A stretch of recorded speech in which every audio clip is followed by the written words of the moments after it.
A few years ago, I started selling my own white labeled version of HighLevel, my own software to customers, and I made a ton of mistakes. So much so that I built an agency and a software that I really didn't enjoy because I built it the wrong way. So over the years, I slowly wound that company down to remove a lot of the customers and clients that I didn't really enjoy working with. And now I want to build a new agency, a new software from the ground up. I'm going to document it all on this channel. And today I'm going to cover a lot of the mistakes that I made through that journey. And I have taken a little bit of a break to kind of let my mind expand to figure out what I really want to do moving forward. And luckily I've started an incredibly successful real estate business that is going really well. I'm using HighLevel in all of that.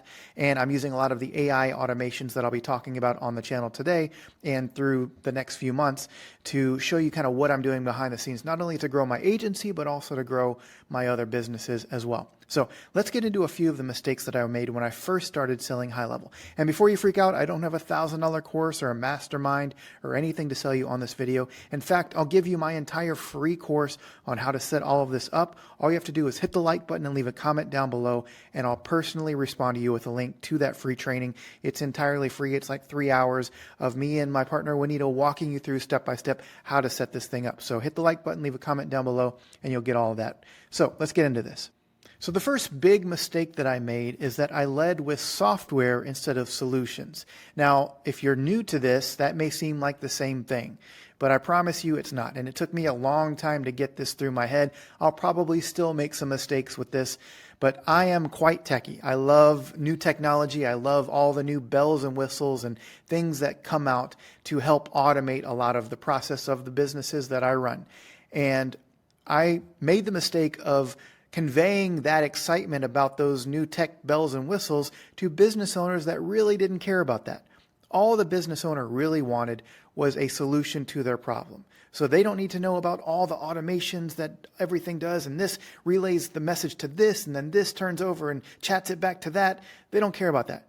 All they care about is that my customer is being served. So in a prime example, if I'm talking about reviews, I could either say, we have a software that when you click this button, it's going to send an automatic review request out to a customer, and then they're going to respond to that request, and then there's going to be an API that sends the message back to the customer, and then it sends it to Google. And I'm just using a lot of tech words here, but you get the idea. I'm going to overcomplicate this process. Or I can say, what if every time you made a sale, within a couple minutes, your customer would get a request to leave you a review? And over time, you're going to get a lot more reviews because you're automating that process instead of having to manually do it.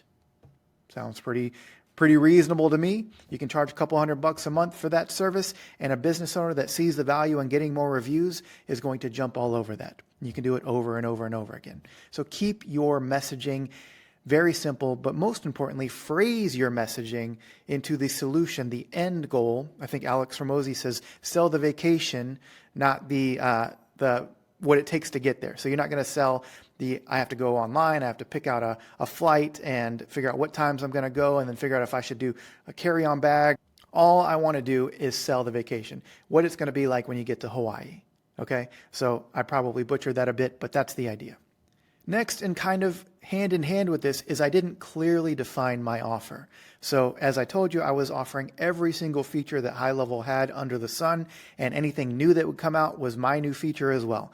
And what that did was overcomplicate the entire process. Most of the people that I was serving didn't care about 90% of the things I was presenting to them, but because I told them about it, now I had to install it and set up a time to jump on a call and get them to add it, and they just started feeling overwhelmed. But also what would happen, because I was constantly like, we're coming out with new features all the time, is that they then started requesting new features. Right? And what do I not have control over? Whatever new features HighLevel decides to come out with. We collectively as a community can put something on their ideas board, and we can all vote, and they may roll out with that thing in 6 months or 6 years or never.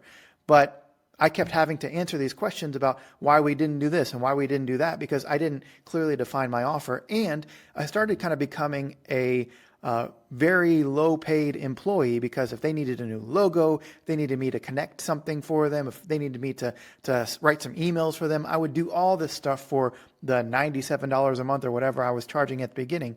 And it just really wasn't worth it. And more importantly, it set them up to be disappointed in me because as I got 50 requests from people asking me to do those things, I couldn't deliver, right? So I started dropping the ball over and over and over again.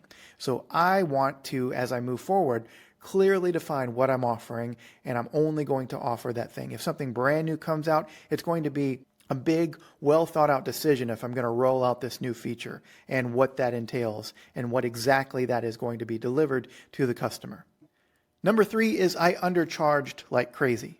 Okay, when I first got HighLevel, I wanted to, if I could have taken $1 for a customer, I would have, because I really needed and wanted money. I wanted this to work. And it's okay when you're first starting out, I think, to get just a couple clients under your belt at whatever you can get, even if you're doing it for free.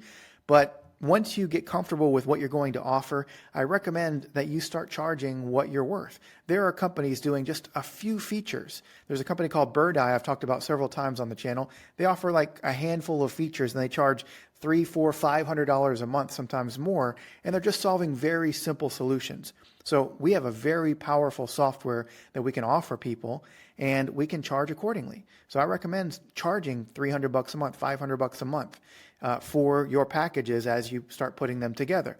If it's just something, one simple thing that you can do, like social media, I've talked about, charging $100 a month, that's fine, because it takes you 2 seconds to set up, and it's no big. But if you're going to start doing some really robust offering to somebody, then charge accordingly. Look at what the competition out there is offering for a very small amount of features and charge $300, $500 a month. Because if you start undercutting everybody and trying to charge $10 a month, what happens is you start to get overwhelmed and you can't deliver quality service because you can't afford to hire anybody to help you. So charge what you're worth. Just get very confident, very focused on what you're going to offer. Solve a real problem for somebody and charge what you're worth. Another big mistake I made is spent way too much time on branding. I must have spent weeks, if not months, trying different logos, trying different color schemes, all this stuff before I even started talking to people. And I will say that HighLevel was much harder to set up back then, so it did require a lot more time to kind of get everything connected. Now you could literally be set up and running in a matter of an hour or a couple of hours. But I spent way too much time on all the stuff that really doesn't matter. Since then, since I started on day one, I've probably changed my brand and logo and the thing that I call my software 3 or 4 different times because I find new niches, new angles that I want to go. So it really doesn't matter. Just get something that sounds clean, simple, short. I see a lot of people that do like 5-word things like technology, advanced system solutions, 123.com. I mean, that's way too much. Just pick a very simple name and call it that and move on and do a quick little logo in Canva. I'll even give you some logos if you want. Another big mistake I made is I went too slow when I finally started getting traction. So I stumbled upon a couple things that really started to do well for me. Number one, I've talked about it on other videos and I'll make future videos about this too. We started with the very simple thing of just doing social media posting for people. So we charged like $97 a month, and I only got like 30 or 40 clients doing that. And then I kind of that fizzled out and I got into the new fancy thing. I'm like, okay, now that I have this money coming in, I'm going to do a new version of the software and offer every single feature. And I'm going to still charge $97 a month because I just think I want to give somebody a really great, amazing deal. And what I should have done is either scaled up just the social media posting because that was super easy to do, or later on what happened is I started running webinars, and that allowed me to get like 20 people to sign up at once, 20, 30 people to sign up at once. That was incredible. But I only did it like every now and then. Whenever I started getting low on money, I would do another webinar. I should have just kept doing that webinar over and over and over again and stacking and building a team around me to service those people. So I kind of just fizzled out when things started working, and I wish I would have poured more gasoline on that when it was taking off. But as I move forward with this new brand, I'm going to definitely take advantage of it. Number 6 big mistake is I didn't plug into the community soon enough. There is a massive community of HighLevel users that are going through the same journey as you. Many of them have built incredible businesses, and I barely went into that Facebook group when I was first starting. I thought I could do everything myself.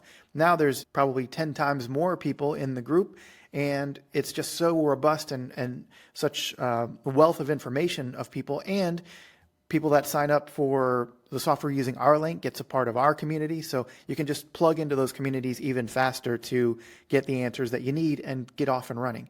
So I think that's important. So plug in, whether it's in my group or just the main Facebook group for HighLevel, plug into those groups and start asking questions. Search for old posts on questions that you have and see if somebody else has already asked that and had multiple answers. And I promise you, you'll get all the answers that you need. Number 7 mistake is I waited too long to start. So my partner Wanetah, she told me several times about this software HighLevel, and I was like, yeah, I'll check it out. And I kind of dabbled and looked around, but when I saw the opportunity, I didn't really get it, and I didn't see how it could transform our lives as it has.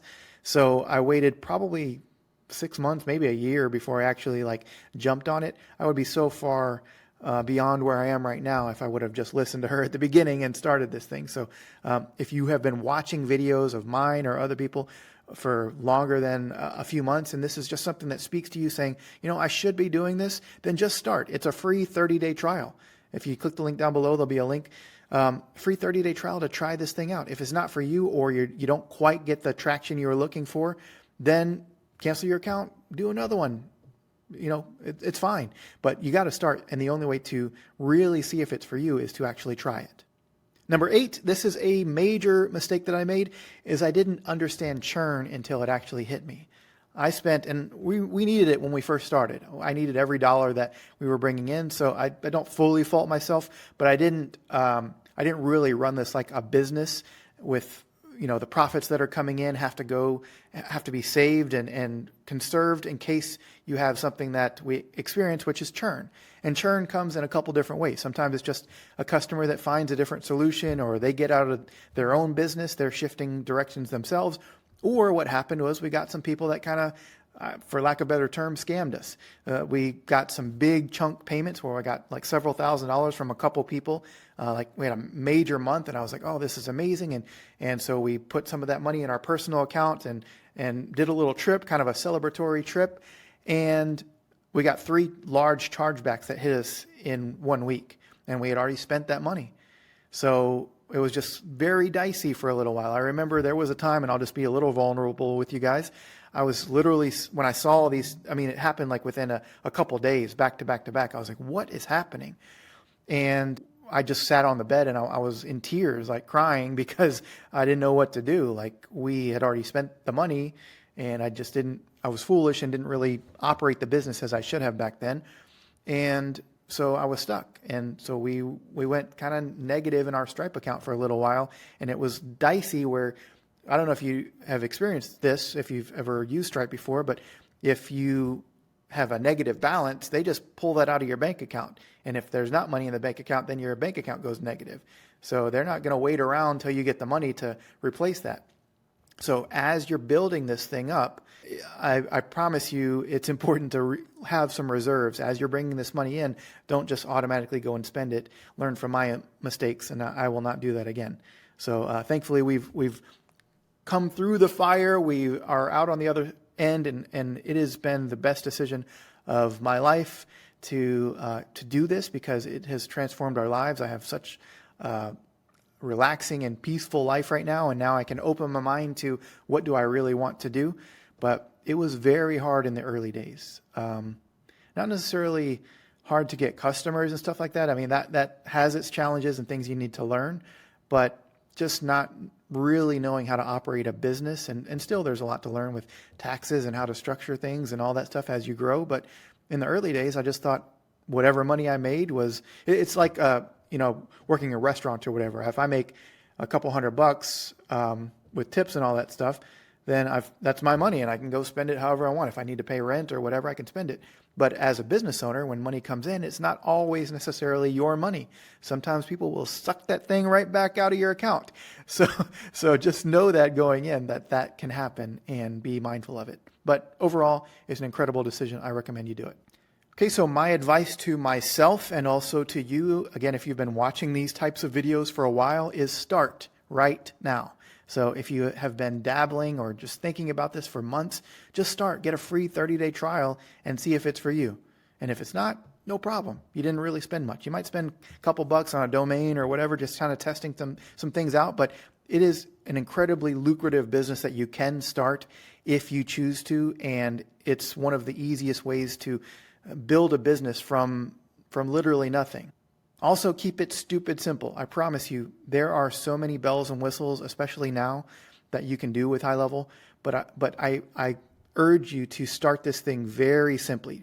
Pick one feature, one incredible feature. You can always expand from there, but pick one simple thing or just a handful of simple things and say, this is my core package. This is exactly what I'm going to offer, and this is how the solution I'm going to provide. So clearly define who you help and what you help them with. I help plumbers get more reviews. I help dentists respond to their clients faster with AI, whatever it is. But pick your niche, pick your offer. You can niche down a lot of different ways. You can niche down with the service that you provide. So I'd help multiple types of companies get reviews, or you can niche down with the actual audience or the customer. So I help dentists with AI automation, or I help dentists with responding to their clients faster, or whatever. I help real estate professionals get more reviews, whatever. Like, you can narrow down a lot of different ways, but just keep it really, really defined, because it just makes your delivery so much easier.